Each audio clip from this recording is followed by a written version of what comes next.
In 1983, students at the Atlanta University Center threw a spring break picnic in Piedmont Park. No budget, no sponsors, no sense of what they were building. By the early 1990s, that picnic had become Freaknik, so massive it paralyzed an entire city and forced a mayor to shut it down. How black college students in Reagan-era Atlanta built a cultural revolution and why it couldn't survive begins here. In Giles Hall, on the Spelman campus, 5 students from the Washington, D.C. Metro Club met to solve a simple problem: how to throw a spring break get-together for classmates who could not afford to travel home. The Atlanta University Center, including Spelman, Morehouse, Clark Atlanta, and Morris Brown, stood as a safe harbor during a difficult decade. Under the weight of federal education budget cuts and systemic pressure on black communities, these young people carved out their own space. They had no official budget, no corporate sponsors, and no municipal permits. Instead, they relied on phone trees, hand-to-hand flyers, and traded cassette mixtapes to coordinate a picnic at Piedmont Park near 10th Street and Monroe Drive. This grassroots network bypassed traditional channels entirely.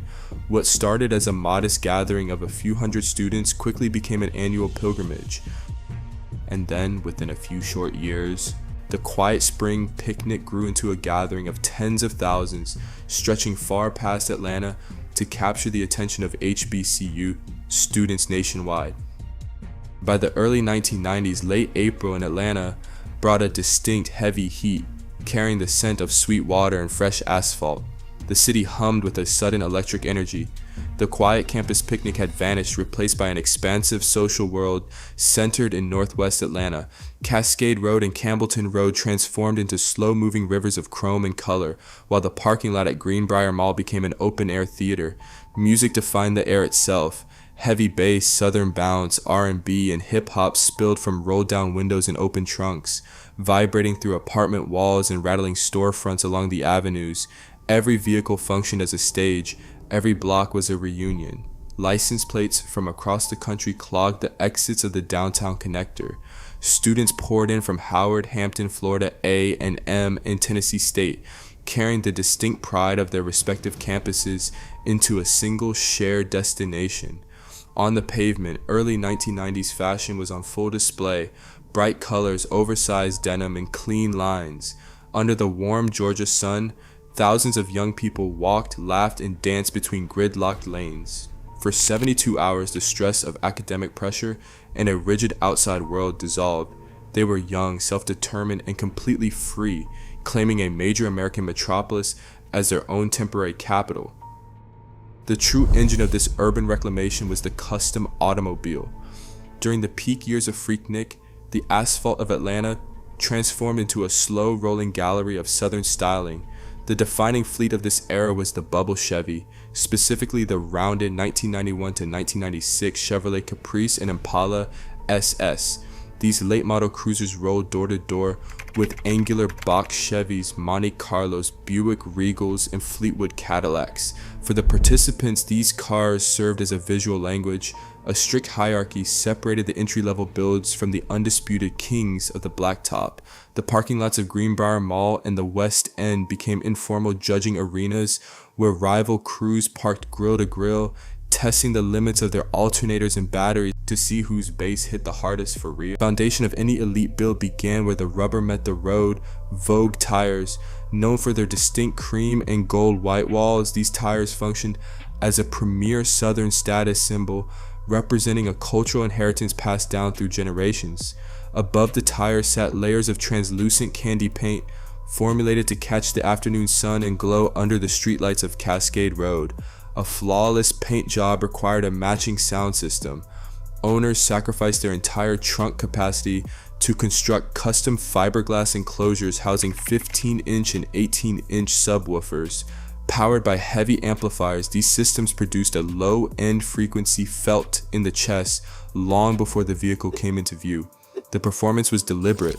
Drivers lowered their windows, backed their seats down, and crept through the gridlock at a walking pace, allowing the heavy bass to vibrate the pavement.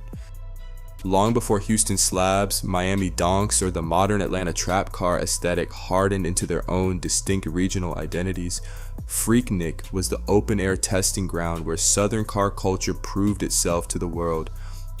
For the drivers rolling down Cascade Road and Campbellton Road, this endless gridlock offered a rare, intoxicating feeling of temporary ownership over a major American city.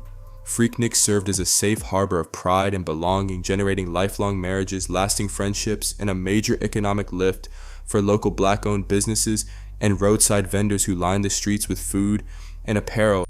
Independent artists used local parking lots as open-air stages, launching musical careers directly from trunk speakers to thousands of listeners parked along the avenues. Yet, as the crowd swelled past 200,000 people in the mid-1990s, the celebration buckled under its own massive scale. Local infrastructure collapsed. Ambulances and fire engines sat trapped in traffic, unable to reach urgent emergency calls, while neighborhood residents remained stuck in their own driveways for hours. Darker realities surfaced. Reports of harassment and sexual assault against women went largely unaddressed during the chaotic early years. When neighborhood associations, concerned city council members, and the police union began crowding municipal meeting rooms, the shared celebration transformed into a contested urban reality. This social strain had officially become a severe political crisis.